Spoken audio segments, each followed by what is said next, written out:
Greetings. In this video, still under business documents, we are going to look at a business circular letter. So what we are going to look at in this video is what a circular letter is, the types of circular letters, the objectives, and then the format of a circular letter. And then later I will give an illustration that actually if the guidelines of the format that I'm going to give are followed, you can actually come up with a good professional business circular letter. So then for study purposes for students, in that illustration I'll briefly go through the importances of a circular letter, advantages and disadvantages. So to begin with, a circular letter is a letter usually written by an organization or a company to deliver messages or notices on new policies, on new rules, among others, depending on what the organization wants to communicate. So the recipients are aware of the matter being delivered. So sometimes these circular letters are addressed to external parties, and in that case, if a circular letter is addressed to external parties of an organization, then we can refer to it as a circular letter. So, or if it is addressed to the internal party or to the people within an organization, then we can refer to it as an internal circular letter. So those are the two classifications of circular letters. They are similar to a memo, to that of a memo. Its classifications are similar to that of a memo. So then, for that reason, if an organization writes a circular for an external party or for external parties, in that case, they have to make a trace of the letter to see that it reaches the recipients. Now, next we're going to look at the objectives of a circular letter. So the objectives of a circular letter include to deliver messages, to explain a new policy. In case there is a new policy, such a letter can be used to explain the new policy. It can also be used to explain a new rule and regulation. It can be written to give a notice. That is, you can have a notice within a circular letter. Then it can be written to invite internal people or customers or the public to the organization or to a business. So having looked at all that, let's go to the format of a circular letter. So the format of a circular letter has two types. There is a circular letter with a heading, with a head, and a circular letter without a head. So the only difference between the two is that one has a head and one does not have a head. So we're going to look at one with a head, and then in the case of one without a head, you just remove the head from the one with a head, and then you remain with the one without a head. So the one with the head covers it all. So it is what we're going to look at. So before we go to that, to the format itself, we have to know the characteristics of a circular letter. One, it should have the language must be simple. It is always attractive to attract the reader's attention, just like a notice. It is polite and cordial, and then it represents trustworthy information useful to the reader, and it is free from controversies. So by the time you write the circular, you must make sure you're delivering the right information. So going to the format of a circular, one, as you're starting to write your circular or to type, what comes first is the name of the organization. This is normally written at the top center. That is, it is at the center, at the top. So it is the name of the organization or agency or company that is issuing that particular circular you're writing. Then after that, we go to the address of the issuing agency. So the name of the organization and the address of the issuing agency, they are all written in the same position. Like after writing the name of the organization, let's say Chambogo University, then what comes next is its address and contact information, still at the top bottom center. Then after that, we go to the reference or circular number. So this is usually written on the left hand side of the letter, and each letter has a different reference or circular number, obviously. So then what comes next is the date. So the reference number and the date are sometimes on the same line, because the reference is on the right and then the date, sorry, the reference is on the left and then the date is on the right, so they can be on the same line. So after that, then we go to the subject. So the subject, this is the subject on which the circular is being issued. Like what are you mainly talking about? So this is written as it is for normal letters at the center, or like it as it is for normal letters. You can put it on the right hand side, and then it depends on anyone the length um of your subject, but we write it as we write for those of simple letters. You can center line it, you can right align it, yeah, though it is better if you center line it. And then having finished a subject, then you go to 4 comes next. 4 implies that who is being indicated, like after the subject for which the circular is written, it then 4 indicates whom the circular is being issued. Like, whom are you issuing the circular to? One thing you should note, that as you're writing our circular, we don't include these words. Like, you don't put subject and then you write the subject. No, you just write the subject. You don't put the words besides. Like if you're going to a subject, then you write subject and then you put double dots and then you put what, and then you write the subject. No, you just write the thing, the subject itself. And when you come to writing to whom or for whom the circular is being issued, you still don't put for. Like we're going to see in the illustration, if it is Chamberlain Universe and then you're talking about the changes, the decisions that were made by the student's body, that is the subject. Then when you come to for, you don't say for the student, for the committee members. No, you just put committee members. So something like that. And then when we come to the salutation comes next. So generally, no salutations like dear sir, dear madam, dear what. No, we don't have such salutations in a circular. In circulars, we use when the circular is meant to the authorities, the use of salutation can be done. And in business circulars, we usually use salutations like dear dealers, dear customers, dear valued customers, dear students, dear committee members, and so on and so forth.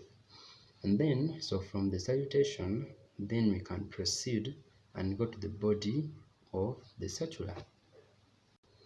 So the body of the circular contains whatever is wished to be conveyed by the authority. So whatever the authority wishes to convey is contained in the body of the circular. So sometimes most people, when we come to the students, they use those circulars that normally schools give at the end of each term. Yeah, so the body is what contains what the authority wants to communicate.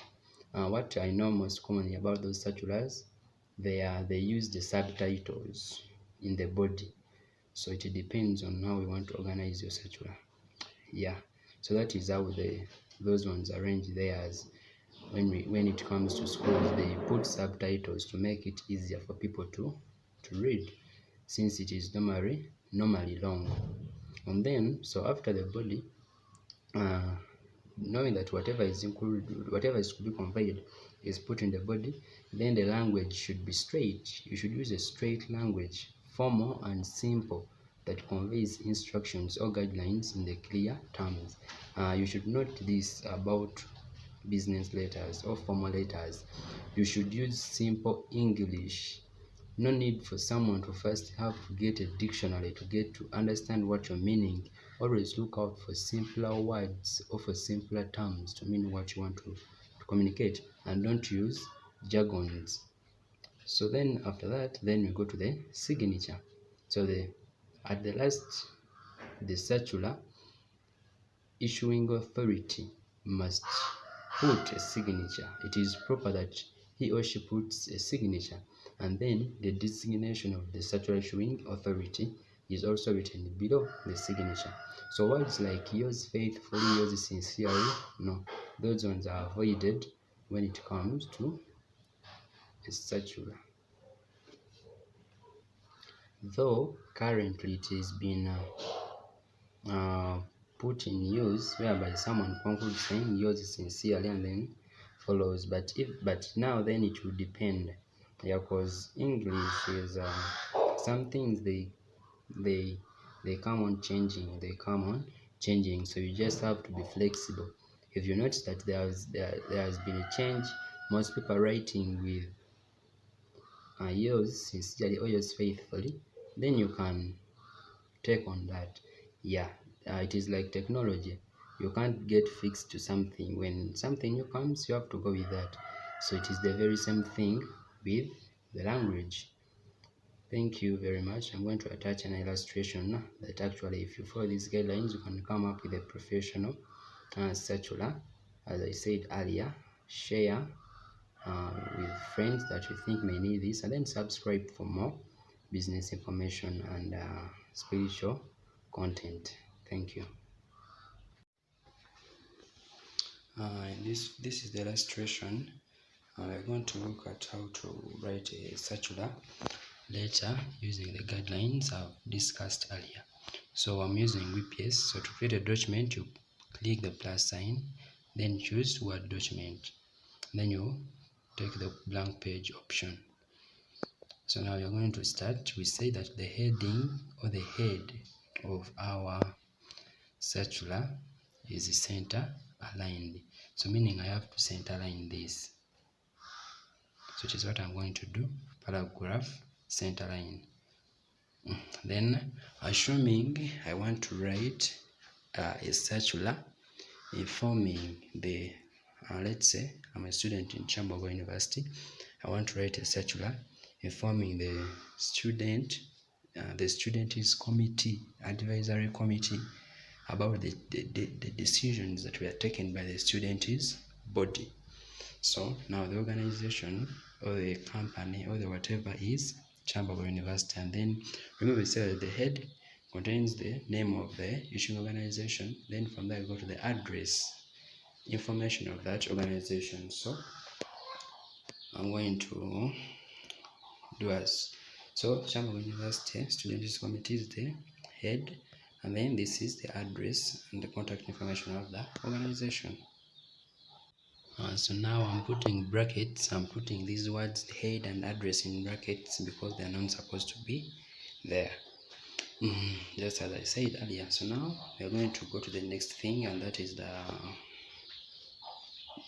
the date and reference or circular number of the circular. So the reference number is on the left, so we're going to go to the left. So I have to change the aligning of this, so right align. So the reference number or the circular number.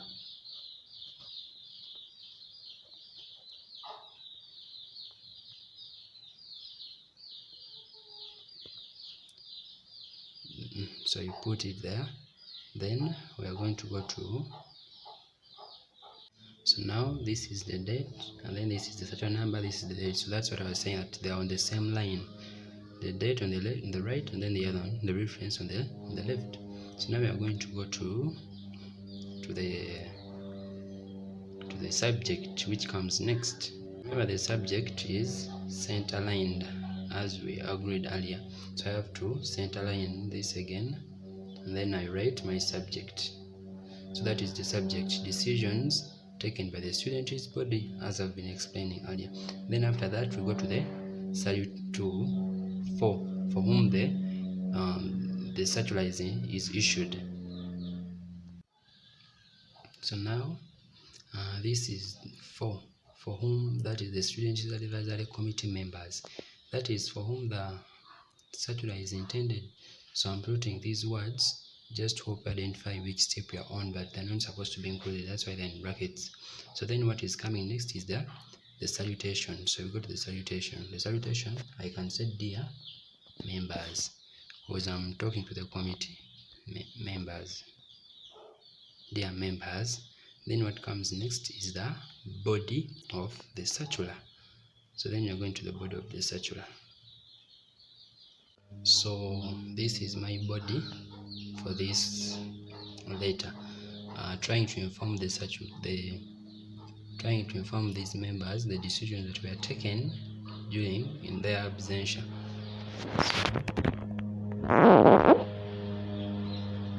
So I can bullet these. Sorry, that was an aeroplane. So I was going to bullet these. Bullet. So I've bulleted them. So that is the end of my body. Yeah, just a short for illustration purposes. So having finished that, then we are going to go to the we are going to go to the signature and designation. Yeah, as the person issuing the statute, you're supposed to sign off, and then you put your designation, like who are you, in that particular organization you're writing for or on behalf of. So as I said, this signing off. So that is it. Kato Jeremiah, I'm the president, student is body. Yeah, so this is the signing, Kato Jeremiah, and then the designation, who are you? I'm the president, student is body. So that is our simple illustration circular. So you see that we've actually come up with a good circular. We have all that is required. This circular number is the reference of circular number reference, then that is the date, subject for salutation, and then this is the body, and then the signature and designation. So that's all. Yeah. So I promise to go through the importances briefly. So these are the importances of a circular letter. 1, it is an easy method of conveying information. Archiving economy. It is good for archiving the economy. So you read through in case you're interested in this part. You pause and read through. Saving time, less effort, cost effective, creating market, increasing customers confidence, introducing a new product or service, creating public consciousness, so on and so forth. Then the advantages and disadvantages. So advantages: 1, both effective and cost effective. It is both time effective and cost effective. Then it is explained that it identifies the right audience, provides permanent records, a form of legal document with the designation of the authority. That's why it is always signed off. Being that it is signed off, it makes it it can make it proof for legal action. Then has a wider dimension, a source of goodwill. Then the disadvantages: oral communication can pinch more. It is an older form of communication. Has rigged and formal structure. Has the possibility of leaving some persons behind. Illiterate persons cannot utilize it because they have to read, which they can't do. Then usage of complex jargon. Some people still going to use jargons. Can get distorted, and then so that is it all about that. So if you're interested in this particular part, you just have to pause at intervals such that you read and understand it as you wish to. I'm not going to explain them for matters of time and not making this video long. Thank you for watching. Subscribe and like the video if it was useful to you, and then share it to friends that you think that they may need it, and subscribe for more business content. Thank you.